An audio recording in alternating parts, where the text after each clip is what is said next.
Hello guys and welcome back. My name is Paul and this is my sports channel, and if you are guys new to this channel, please subscribe in order to be notified whenever I upload new videos about hockey or football, soccer, to stay updated on my videos. I'm trying to upload on a daily basis, guys, and it would really help me if you would subscribe, and it would make me happy as I'm trying to reach that 1000 subscribers goal in order to become YouTube partners. So thank you guys very much for that, and right now let's jump right into this video. So today we will be looking at the standings in the NHL East Division. I don't know how is it called, East.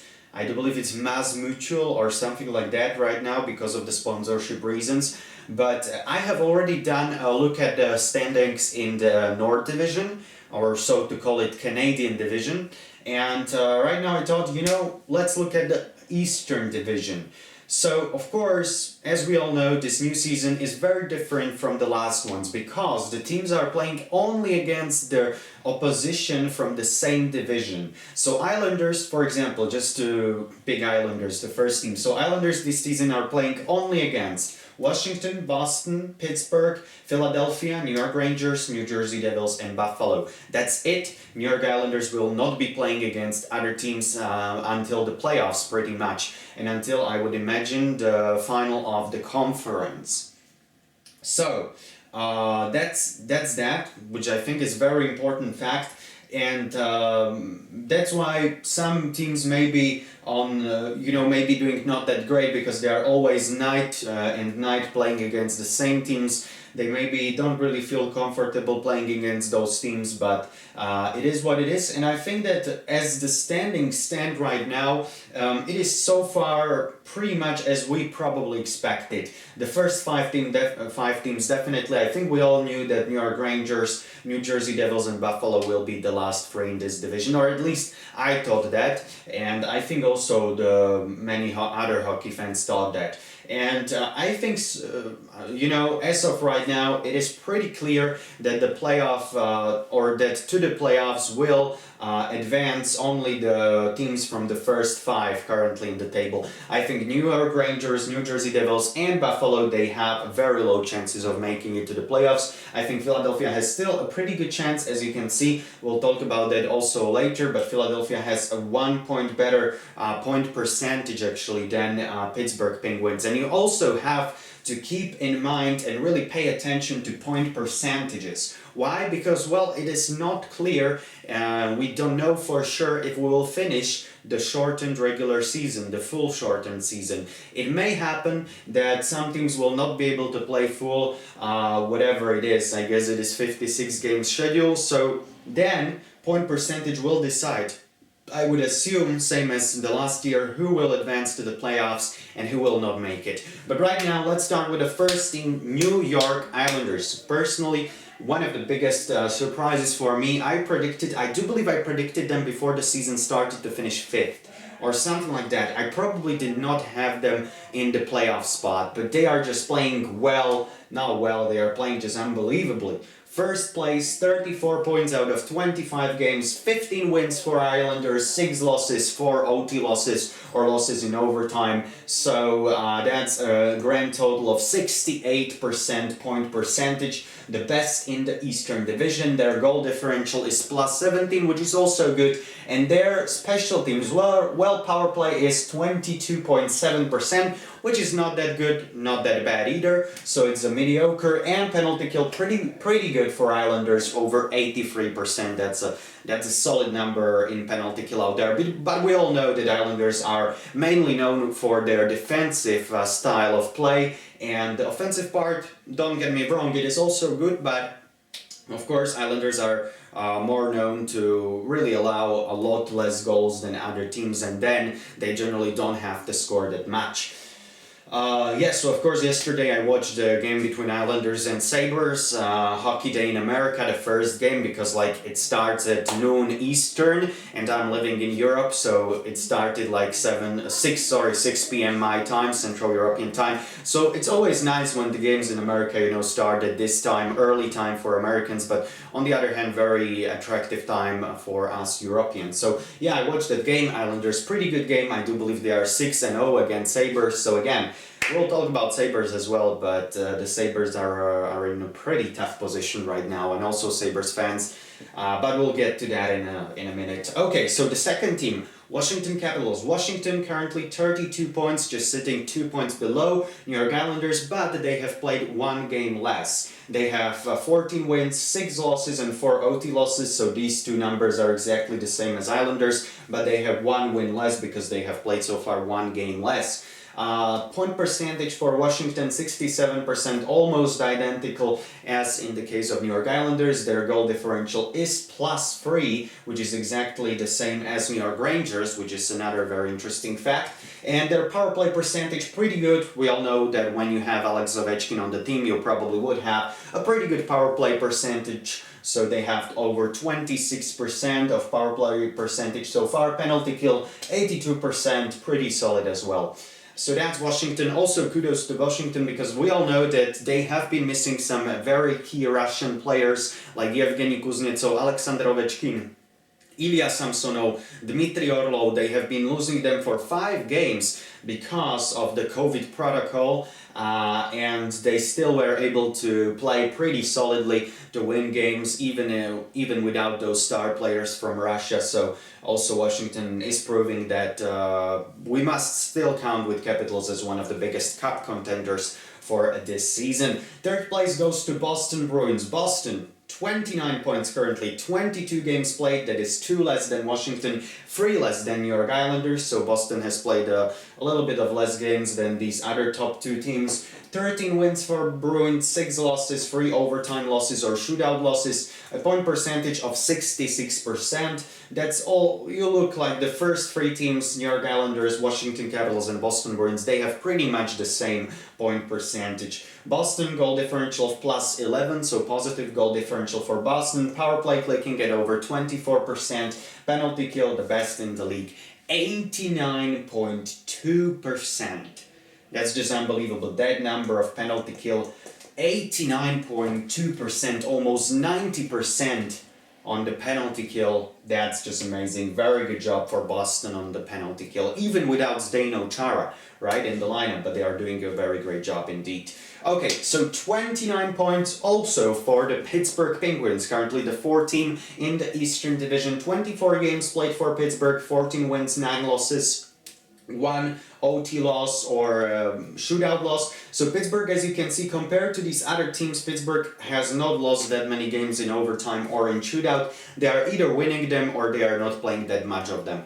60% of point percentage for the Penguins, so this is a little bit lower than these other 3 top teams. Goal differential of +2, power play pretty bad for Penguins, ironically. I watched also a game on Saturday between Pittsburgh and Philadelphia. This was also a friendly time for us Europeans. And Pittsburgh actually, I do believe, scored 2 power play goals. Malkin and Rust scored. So they have been able to get their power play a little bit better in the recent games, but still 16.9%. That's just really bad for the team of Sidney Crosby. And they have to improve. But you would imagine that with Sidney Crosby, with 87, with Malkin, with Gensel, with Letang, their power play should get rolling pretty soon. And penalty kill also pretty bad for Penguins, only 74%. So the special teams have been a huge issue for the Penguins this season, and they have to solve this. They have to be better in these special teams because that's just what matters, right? You have to be better in these special teams,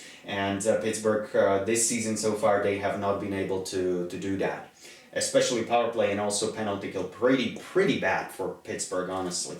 Okay, Philadelphia. Philadelphia is the first team below the so-called playoff line. So Philadelphia currently sitting on the 5th position. As it stands right now, Philadelphia would not be included in the playoffs this year, but Philadelphia, I do believe, has still a pretty good chance of making it. 27 points for the Flyers, that's 2 less than Pittsburgh Penguins, but they have also played 2 games less than the Penguins. So 12 wins for Philadelphia, that's 2 less than Pittsburgh, 7 losses and 3 OT losses.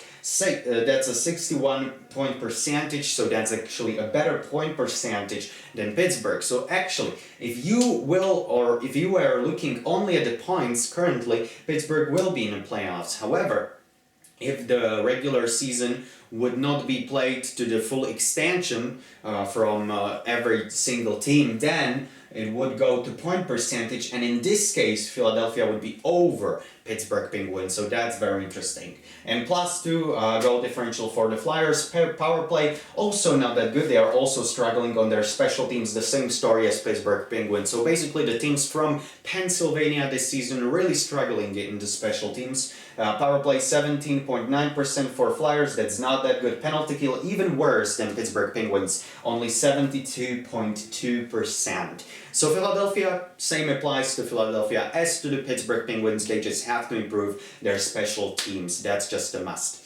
Okay, New York Rangers, another very, very interesting team. 23 points for the Rangers, 23 games played, 10 wins, 10 losses, 3 overtime losses. That's a point percentage of exactly 50%, goal differential of +3. That's exactly the same number as Washington Capitals, as I have said earlier. And power play for Rangers, really bad, just over 15%, pretty bad power play out there. And penalty kill, pretty good on the other side, 87%.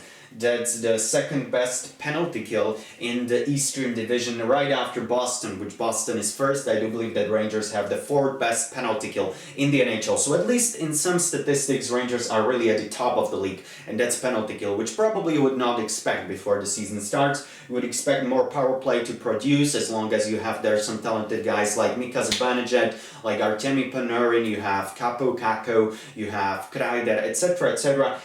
But we all know which issues Rangers have had this season, right? It has been very tough, of course, with Tony DeAngelo. We know what's going on there, right? He's not playing for the first team. He's not playing even for the AHL.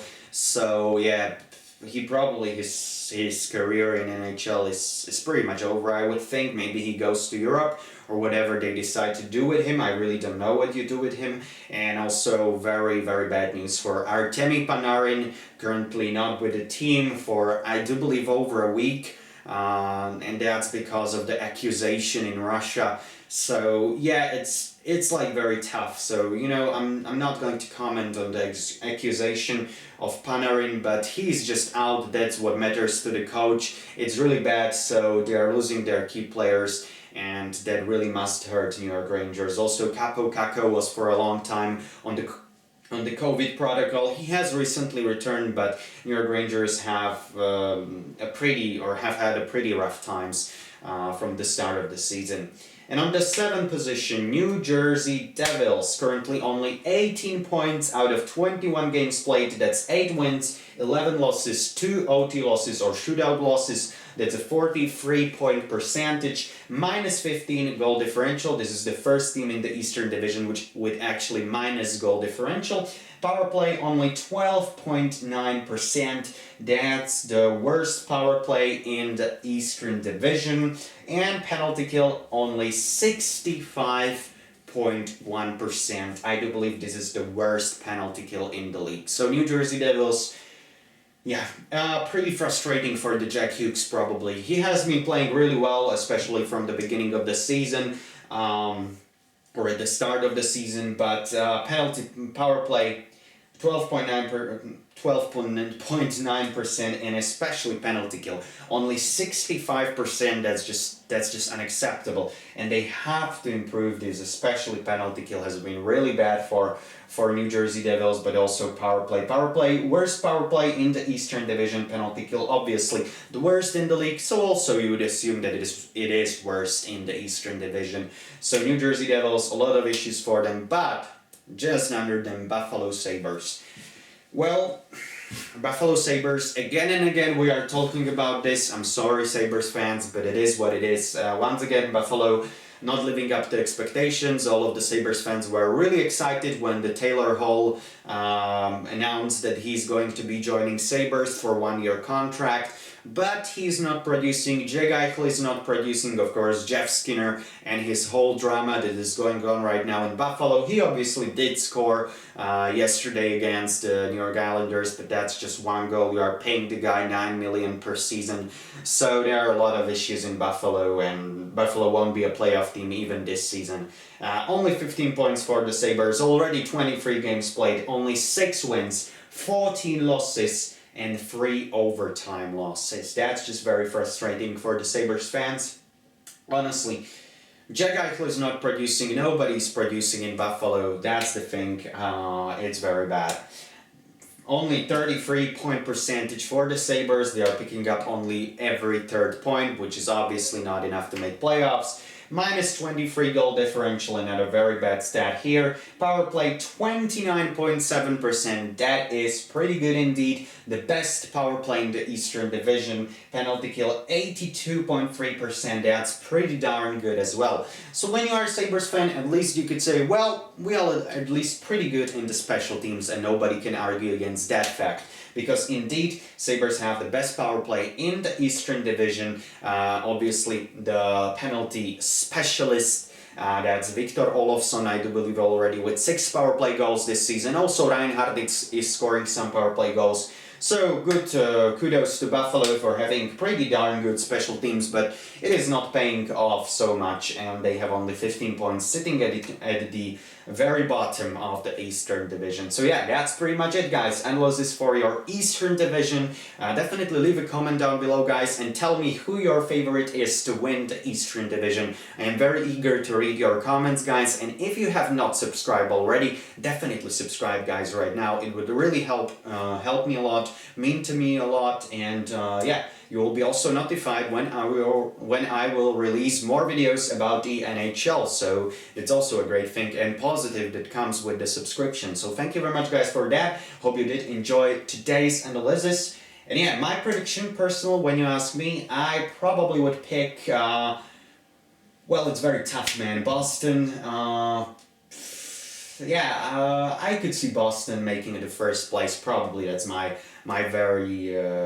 best favorite to win. But that's just my prediction. I think it will be between the top 3 teams, between Boston, Washington, and New York Islanders. I think Penguins will not win, but we'll see, right? It's still more than halfway to go in this shortened regular season, so anything could happen still. But Sabres probably not going to the playoffs. I can definitely guarantee you that. So yeah, thank you very much, guys, for watching once again. Hope you have a wonderful rest of your day, wherever you are, right? Day, evening, I don't know. And yeah, stay safe, guys. That's the most important thing right now. And I will be talking to you again probably tomorrow already. So bye, guys, and stay safe. Bye, guys.